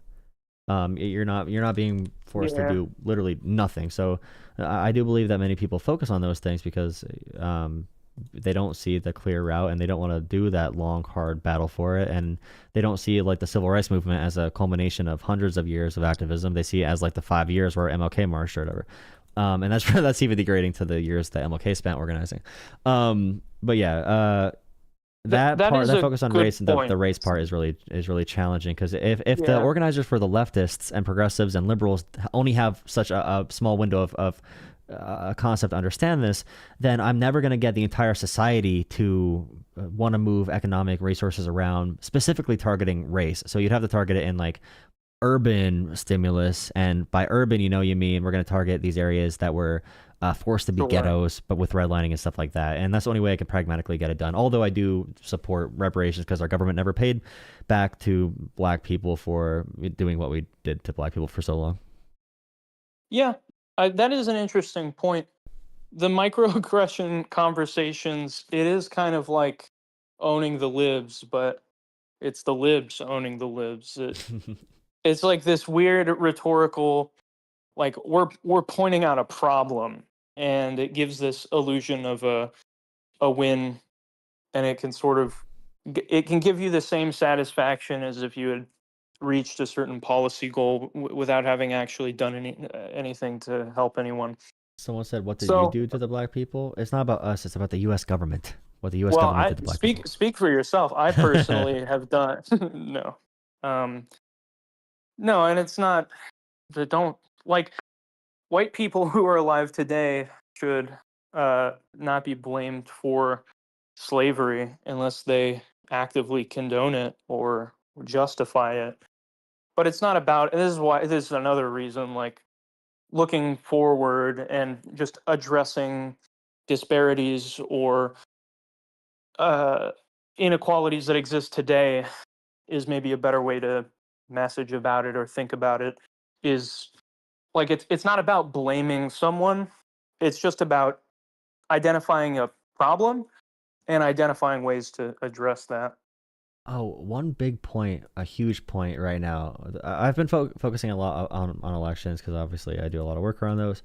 And I bring up a lot of the inverse relationship between voter turnout, and people always claim everyone wants to feel like their vote has an impact. Everyone wants to feel like they can impact things pretty quickly with their vote. And it's really funny because the races that are more localized, that do change very quickly, are local elections like school board, which probably have 10%, 15%, 20% voter turnout. Meanwhile, the presidency, which is probably where your vote matters the least directly, it can have huge repercussions if you elect a wannabe dictator.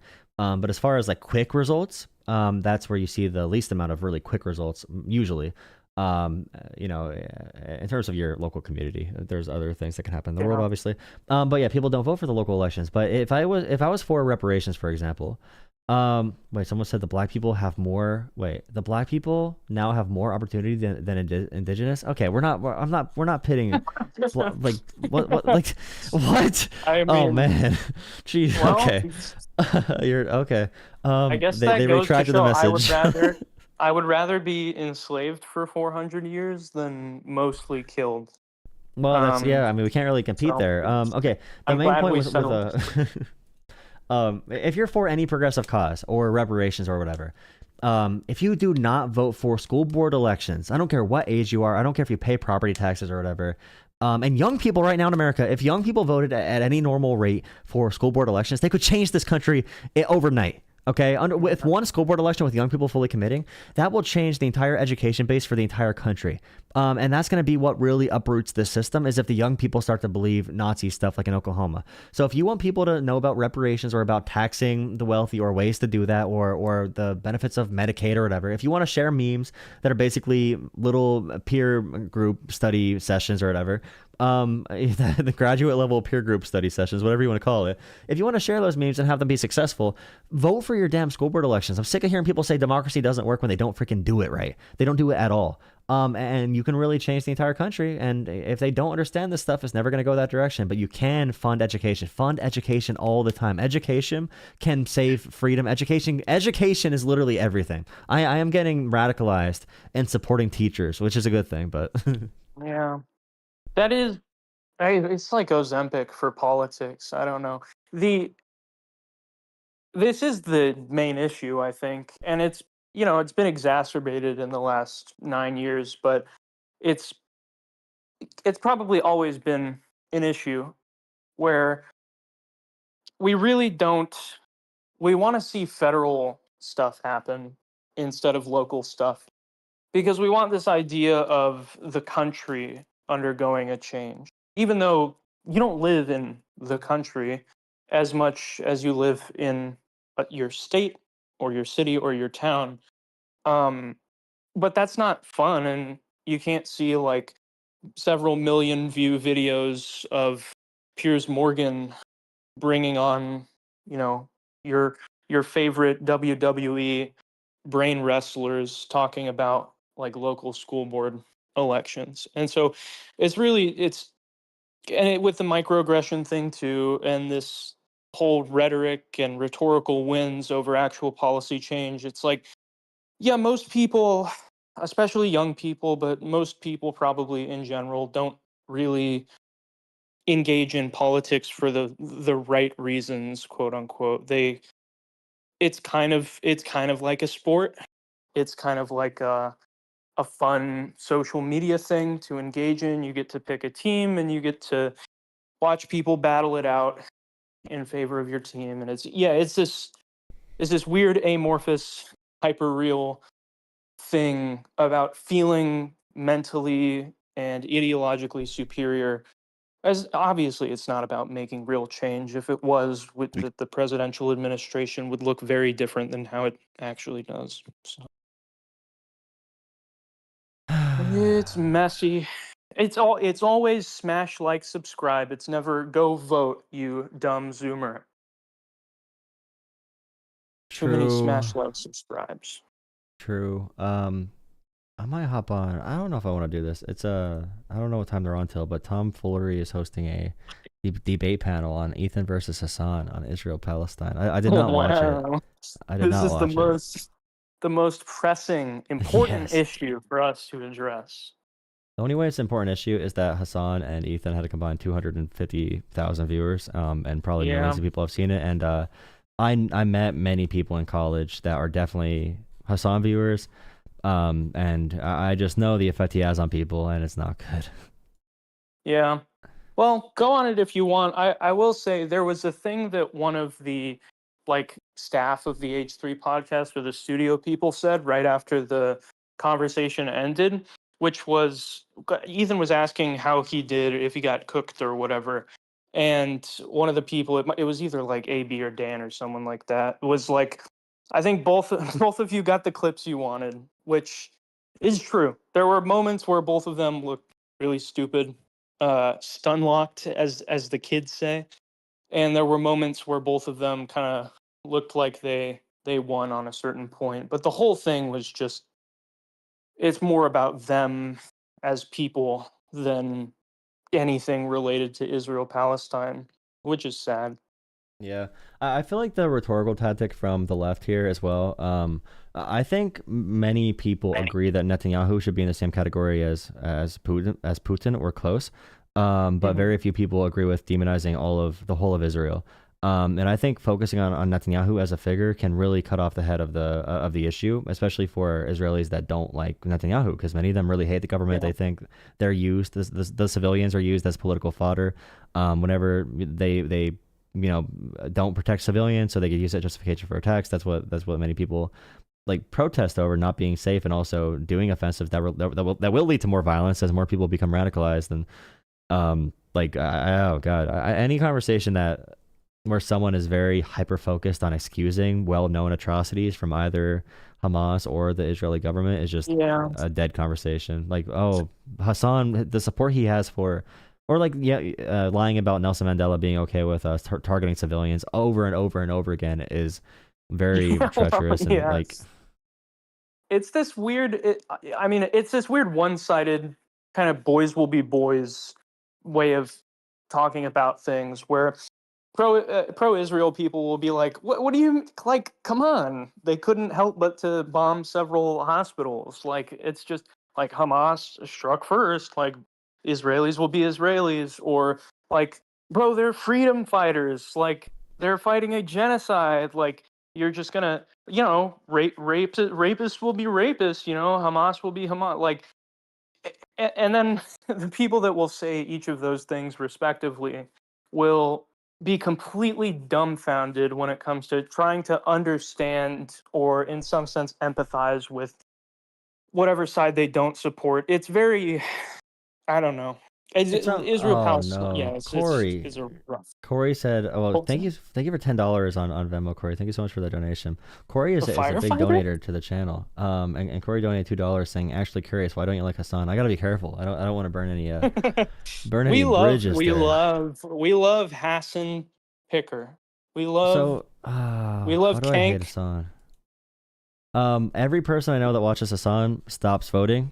They stop voting pragmatically. They stop voting in general because Hassan has a very immature and defeatist mentality for politics. And any ideologue or media pundit who thinks AOC and Bernie Sanders are far right on Israel Palestine is really worthless, in my opinion. Anyone that protests them or thinks they are they want to say they're Zionists as a slur, it's just I don't know, man. And also, he's very he's actually pro-terrorism. He's being pro, because I know they say the civilian, or they say that the terrorism can be called freedom fighters and freedom fighters can be called terrorists.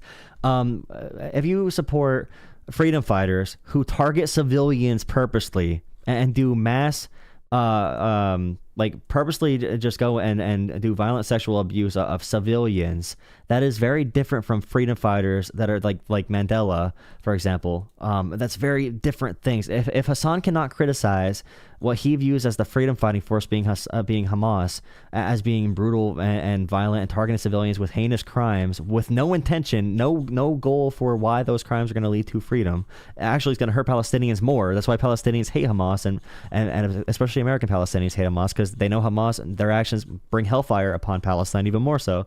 If you can't criticize that, what Hamas does, then I can't really take you seriously either. But no, I think you got it. The main issue with Hassan and people like Hassan is just that their content doesn't clearly translate into any kind of increased political engagement. If anything, it translates into like resigned cynicism and complete disengagement from the system, because you get your dopamine from criticizing and being very principled in your critiques of the state and of imperialism and of all these huge concepts that you read in your little bitch Marx book.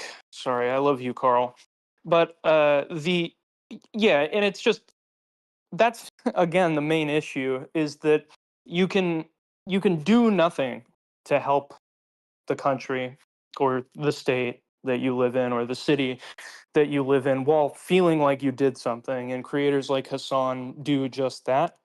Also, the Kamala and Trump are the same candidate is just unserious. It's like, I get, like, Israel Palestine is not it's not an unimportant issue, and to many people it might be the most important issue, but it's not the only issue in politics. There are other policies that are relevant when you're determining who you should vote for.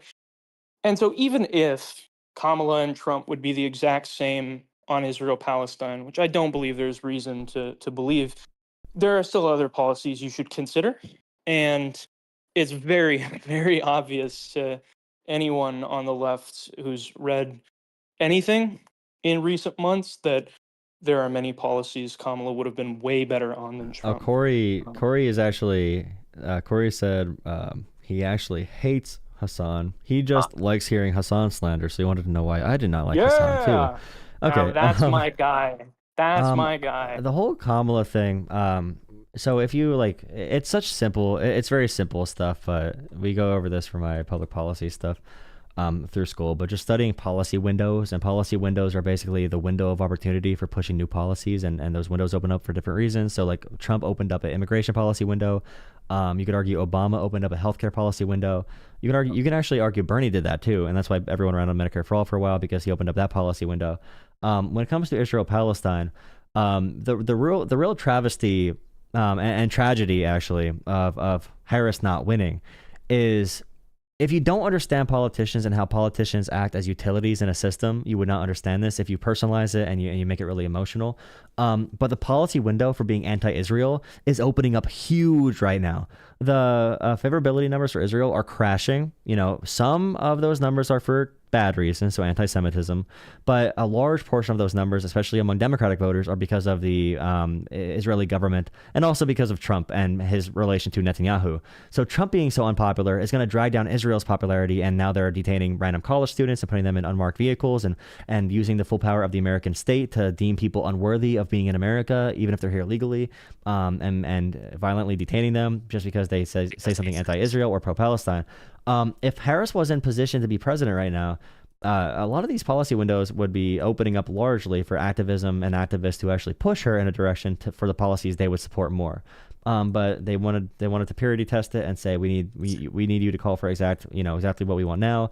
Once Harris called for a ceasefire, then they said, well, that's not good enough. You got to call for the arms embargo. And once Harris didn't do that, then they said, well, we're not voting for Harris, same as Trump. And now Trump wants to turn Palestine into a resort for a casino. So the big thing right now in politics is to make sure you understand where public opinion might go, how you can influence it, and what tools you want in place to use when public opinion does change. And the tools are the politicians. Politicians are tools, but you need to view them as purely utilities, even if you do like them. So I could personally, enjoy watching Bernie or AOC talk, but I know at the end of the day, if they're not going to help me obtain my political goals in any way, then they're useless politically. I might like their podcasts, but politically as an actor, then I need to find the actual use for them.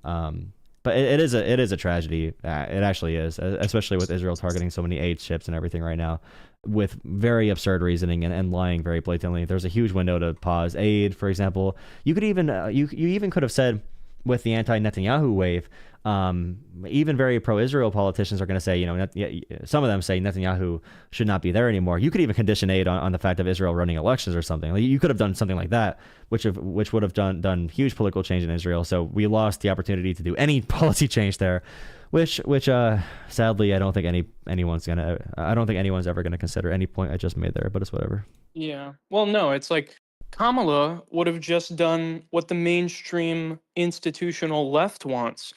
Look at what the mainstream institutional left wants right now. They have a super disfavorable view of Israel in general, and especially of Netanyahu. It's like, if we had someone in office who cared about what liberals in general thought, that might be an avenue to do something, you know, with regard to this issue that you actually care about. So it is whack. It's all whack, bro. Yeah, Can I say that? Am I allowed to say? Will I get canceled for saying it's all whack, bro? Whack. Nope. Oh yeah. I saw Burn Dog. I was volunteering at that oligarchy tour, the pro oligarchy tour. I'm an oligarch now. Yeah.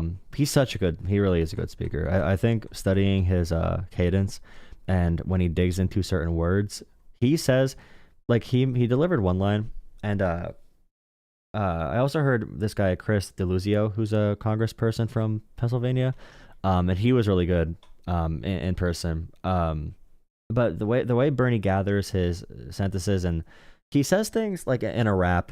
So you can curse in a rap, but there's other things that you say and it sounds like a curse. Like it sounds like the line is so hard, it sounds like you just curse someone out. And the way you say it, the attitude you use. He said something about like they could get on stage, they could act all witty, they could act all tough, they could do all this stuff on stage. They could talk all this, they could talk about all this, but they're not saying nothing. And I was like, ooh, like I heard that, I was like, oh my goodness, like you just got, I was like, the way he just said that, the way he carried the words, like it's hard, it's just hard. And the way you just spiritually said the N-word, Bernie. Like, that's a bar. No, that's a bar though. I'm like, yeah, we need some more. And the accent he has is dying off. His accent's going extinct.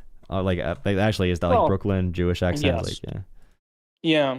I mean, rap started as spoken word poetry, and really insanely good political speech is bordering on spoken word poetry, at least in how it can affect people emotionally. I just got such a weird comment. What'd they say? I'm so confused. What the hell's going on? Wait a second. Wait, this person donated to me. Wait, let me show you their history. I'm gonna send you a picture really quick. Wait 1 second. This is actually insane.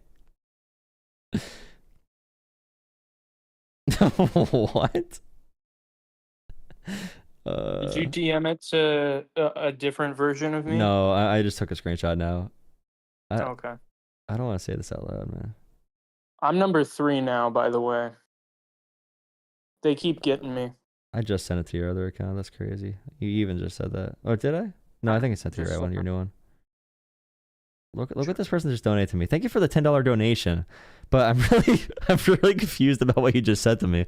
Like, is that a compliment? Like, is that? Thank you for the $10. Loretta, thank you for the $10.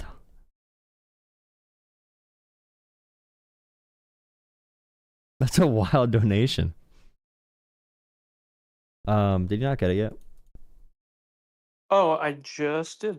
Wait, no, I just got a friend request from Defen, which is just as good. But no, I just...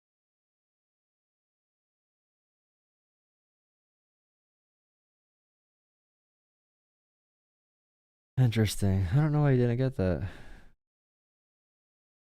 Is this your other one?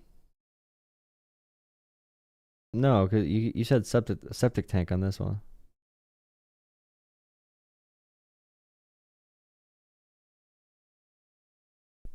It's not good. Okay, well, I don't know if I'm going to be able to show what this donation was for.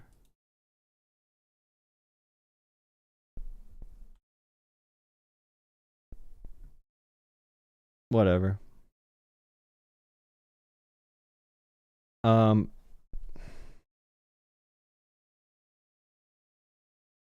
Okay, well, we tried. Thank you guys for watching. I hope you guys have a good night. I appreciate all the donations. So this person donated to me, and they've donated 3 other times or 2 other times, And this time when they donated, the other ones were like, thank you for tolerating talking to the MAGA crowd. And now this one, they said, hey, you beautiful little F slur, love you. Like, bro, I'm not gay. Unless if that just means a compliment, Hey, you beautiful little, like what? Yeah, you beautiful little. I'm not gonna say it, but why did you say that to me? What? Oh, you're the troll. Oh, okay, it's a troll. It's just hilarious. Okay, thank you. I see your messages. Thank you. That's a crazy message. I'm not gonna lie. That's a crazy donation. Thank you so much. I really appreciate it. All right, it might be it for me tonight, guys. Like I said, join Discord. I'll probably hop in Discord for a good half hour. I'm gonna go get a snack. It's in all the channel descriptions. Thank you so much for all the donations and support. Thank you. I really appreciate it. Appreciate it, Lori. These idiots just snagging donors on live. I'm sorry you weren't here for the actual show portion, buddy. You should come earlier than 1:34 a.m. Okay. Oh yeah, Discord link is in the channel descriptions, video descriptions that I have up, and also on. I just put it in the chat a couple times. God forbid we have a different opinion than a Democrat. I just said you're wrong. You don't gotta cry about it, buddy. Go cry somewhere else. Sorry, Big Nose. I was late. Sorry, Big Nose. Join Discord, guys. L spam. Shut up. You're in Cali. I missed your live. I had like 3 lives today to try a bunch of different titles, but I'll probably post videos from this. I'll keep this one up so you can watch it. I'll keep this live up so you can watch this one. I'm not sure who I talked to for this live when I kept this one up. A decent number of people, I think. Deport him for the spam. Yeah, dude. Alert, you have said something pro-Palestine. You now go to jail for life. You must read The Art of the Deal for all of eternity. Elon Musk is replicating children by the dozens. Thank you. I feel bad. Corey donated $10 on Venmo to make me keep going. Oh, you keep trying to join the Discord, but you can't. I don't know why. Thank you, Corey. I want to keep going, but I'm dying. I'll stream extra long tomorrow. Okay, I'll do 3 hours again tomorrow. I did around 3 hours tonight, I think. 10, 11, 12. Yeah, okay. I'll do another 3 hours tomorrow since you donated again for all of you. Since all of you donated. But expect me at like 9:30 p.m. Eastern time tomorrow, okay? Oh, I have to message Econo Boy back. I forgot to. About talking. I really need to do that. I forgot. Q&A for 25,000 subs. I was talking about that the other night. I don't know if I should do that. I don't know. Because every single thing I do on here is a Q&A, right? It's all, this is all one big Q&A. So what am I doing it for? I do a Q&A every day. That's the whole thing. That's the whole entire show. I don't know if it's worth it. You have a question. Well, you could just ask me a question. I mean, I could. Accepting Defin's friend request got me banned? For real? What? Accepting Defin's friend. You got. Yo, what's up? You got. How you doing today, Jolah? I'm still on stream. You got a DJ banned. Oh, I'm sorry. DJ accepted your friend request and got banned instantly. What did you do? I guess I'm a Discord moderator just for the whole site, I guess. Yo, why are you reporting DJ like that? You know he What was is your already room 101? Okay, all I don't know what right. that means. What is your room 101? Being friends with Defin is ban evasion? Oh my god, dude. Yo, like, why do you keep reporting him for ban evasion? Defin. Bro, like that's Bro, fucking I that's ain't doing it. disgraceful. I cannot believe this. Definitely. You know what, Stefan? Just for that, you know it's coming. No. Since you don't have access. I can't remove from server. What's going on? What happened to my power? Corey, if you join, does it let you join the Discord and let you like go to the? Are you in the Discord at all? I can find your name and verify you separately if it doesn't work. But does it let you in there at all? We'll have to fix that then. Can you talk to Corey in chat one day, Kyle? Can I talk to Corey in chat? Yeah, because Corey can't get in Discord. I don't know if someone could help walk Corey through it because I don't know what the issues are. It says that. Did you verify? Torture room? Oh no. I have to. I'm surprised Stefan didn't come back. All I did was disconnect him. Hold on. I was in the middle of something, bruh. Banning DJ. I don't remember what channel it is that you verify. Are you coming back, DJ? You got to come back. Make a different name or something. Be third time ban evading. Spell DJ, but it's like your name DJ, like you're not white. DJ, like Deejay. Oh, that's. I knew you wouldn't answer. Yeah, I'm not gonna answer you, Kate. Yeah, that is horrid. I hate that idea. Not gonna lie. But diversity. Is it under welcome in rules where you verify? You have to verify first, Corey. I don't remember though. But it says why is Stefan's tile so much bigger than mine? If it says Corey doesn't have access, if he doesn't have access, does that mean Corey's not in the Discord at all, or just that he can't see the rest of the rooms? Is my question. It worked. I'm sorry, I'm an asshole. You didn't know how to. Okay, I guess it worked. Now you need to wait 5 minutes and then verify yourself. DJ's back under a different. Nice. Don't friend DJ, Devin. The new DJ, the third DJ. I will not. I waved to say hi to DJ though. That might be you. That's so wild. It's wild that DJ was banned in the first place for ban evasion. Here, DJ, I'll verify you, DJ. Here you go. There you go. Let's see if it lets you in here already. I'm just a dumbass. I'm sorry. LOL. Hi, Sri. Hi, Cam. Thank you, Cam, Sri, Corey, Kate, everyone. Someone made fun of Discord. Kyle, Carly, Bagel Boy, Vandre. Oh man, that means DJ's got to get Nitro a third time. That fucking sucks. DJ, I verified you too if you join. I saw Corey's name. Corey's here. In waiting room. Yeah. We're in community chat. Hello, you should just be able to join community chat, Corey. Beautiful blue mods. Okay, people. Why are so many people calling? Why are you all calling right now? There's like 8 people trying to call now. Like I said, I'm getting off, guys. Hey, don't blame me. Blame the game. Well, all right. Well, all right. Number 4. All right, 4th time. You know what they say? 4th time's successful evasion. Wait, isn't this the 3rd time? Nope.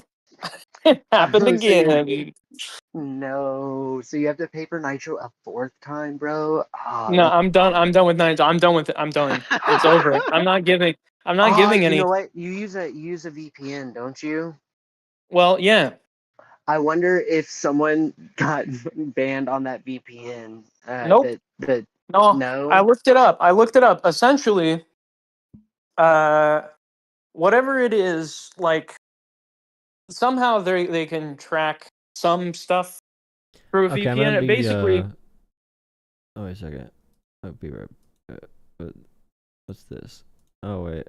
Sorry, I didn't mean to interrupt you. No, you're good. Stream. I'm stopping stream. I'm stopping the stream, guys. Okay, join Discord if you guys want to talk. Good night, guys. Good night, everyone. Smash like, subscribe. Yeah, what Jolah DJ said. Yeah, DJ, why should they join the Discord to debate you? I will change your life in ways you could have never imagined possible, and also I got special treats, and if you want to know what they are, you got to come into the Discord. Yep. All right, guys, you heard best. Kyle? Yeah, believe it or not, thanks to DJ, Devin used to be a man. Now Devin's a woman. So Okay, I mean, okay, this slander. This is slander. Off-brand They destiny talk is about the backed. woke. They talk about the woke mind virus. They talk about it like it's a virus. It's a blessing. Woke It mind is a blessing. blessing. Woke All right, everyone mind watching, good night, like- guys. Good night, everyone. See you in Discord if you hop in at all. But good night, everyone. See you tomorrow. Thank you for watching, guys. Thank you for watching the Save Sesame Street. Save Sesame Street.